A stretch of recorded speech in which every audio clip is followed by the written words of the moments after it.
انسانی ہمدردی۔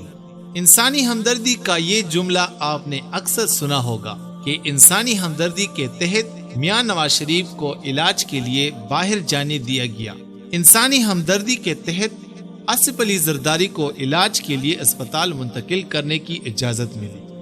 انسانی ہمدردی کے تحت حمزہ شہباز کو دادی کے جنازے میں شرکت کی اجازت دی گئی۔ انسانی ہمدردی کا یہ جملہ اگر آپ نے نہیں سنا ہے تو کسی غریب کے ساتھ نہیں سنا ہوگا۔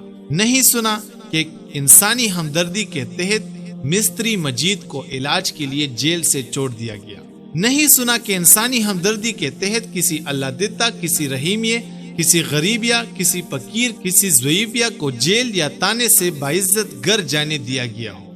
کرونا آیا، پوری دنیا نے انسانی ہمدردی کے تحت معمولی نوعیت کے جرائم میں قیدیوں کو رہا کر دیا۔ پاکستان کی 114 جیلوں میں 80,000 قیدی ہیں، جبکہ گنجائش صرف 50,000 قیدیوں کی ہے۔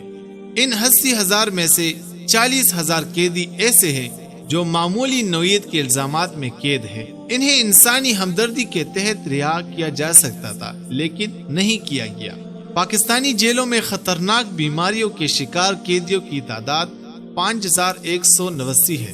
انہیں انسانی ہمدردی کے تحت رہا کیا جا سکتا تھا، لیکن نہیں کیا گیا۔ جیلوں میں قید 60% قیدی ایسے ہیں جن کے مقدمات ابھی شروع ہی نہیں ہو سکے۔ وہ سال ہر سال سے پڑے پڑے موت کا انتظار کر رہے ہیں۔ انسانی ہمدردی کے تحت ان کے مقدمات کا آغاز کیا جانا چاہیے تھا، لیکن نہیں کیا گیا۔ انسانی ہمدردی کے مستحق اس ملک میں حکمران، سرمایہ دار، سیاستدان، چودھری اور جاگیردار ہے۔ غریب اس دھرتی کا بوجھ اور کیڑے مکوڑے ہیں۔ ایک انسانی ہمدردی بچی تھی جو کسی غریب کو بھیک پر دی جا سکتی تھی، اس پر بھی امیروں نے قبضہ جما لیا۔